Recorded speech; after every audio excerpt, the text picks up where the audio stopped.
Thank you very much indeed, and thank you for that introduction. I'm glad to be here and to see such a full room. It's always more inspiring when you speak, when you have a great audience like the one in front of me, and I can see your faces. You know that today, in many situations, when you are a speaker, you don't see the people you speak to, because they are in the black and your face is lit, and you don't see a thing. But tonight I have been able to discuss that I can see you as well as you see me. Now, I would start to say that in today's world, health challenges, public health challenges, are no longer local, national, or regional, they are global. And they are no longer just within the domain of public health or health professionals, specialists.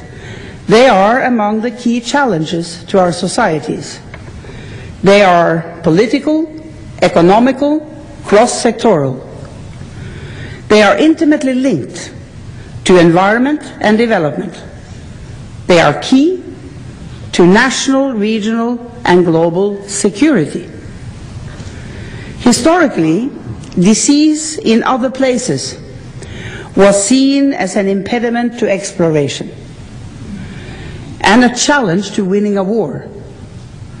Cholera and other diseases killed at least 3 times more soldiers in the Crimean War than the actual conflict.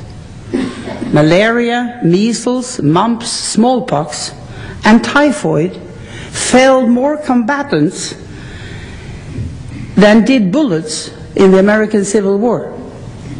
And the Panama Canal went over schedule because of tropical diseases, then unknown, untreatable, and often fatal. Today, on that front, there are very few unknowns. Globalization has connected Boston to Bombay, Bangkok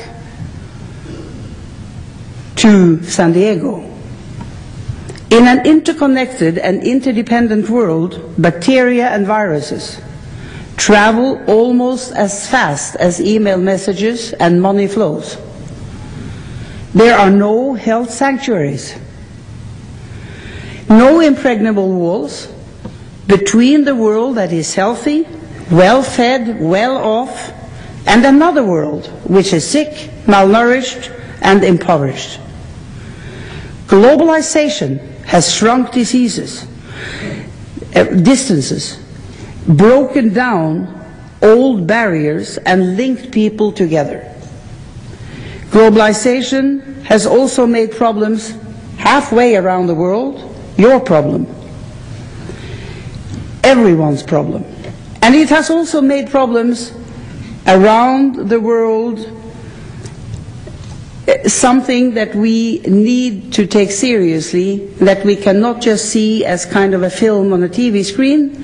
It relates to all of us. And we know that like a stone thrown on the waters, a difficult social or economic situation in one community can ripple and resonate around the world. And now today there are solutions for those diseases which plagued the explorers, soldiers, and the colonialists of historical times. We know how to prevent and treat malaria.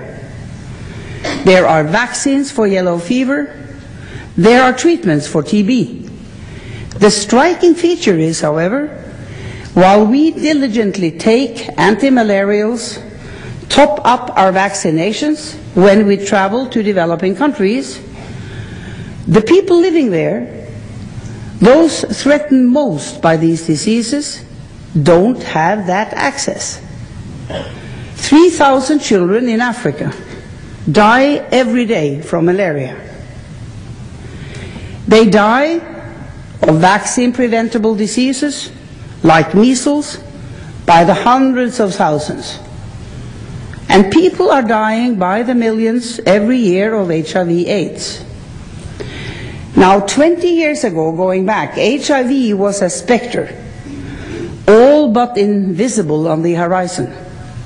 It was considered a disease which affected specific minorities, gay men and intravenous drug users.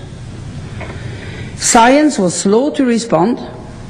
The rare cancer Kaposi sarcoma was a marker and a sentence to die a painful, slow, and often lonely death. The world took more notice with the realization that the HIV virus knew no borders. Given the right vector, it could infect anyone.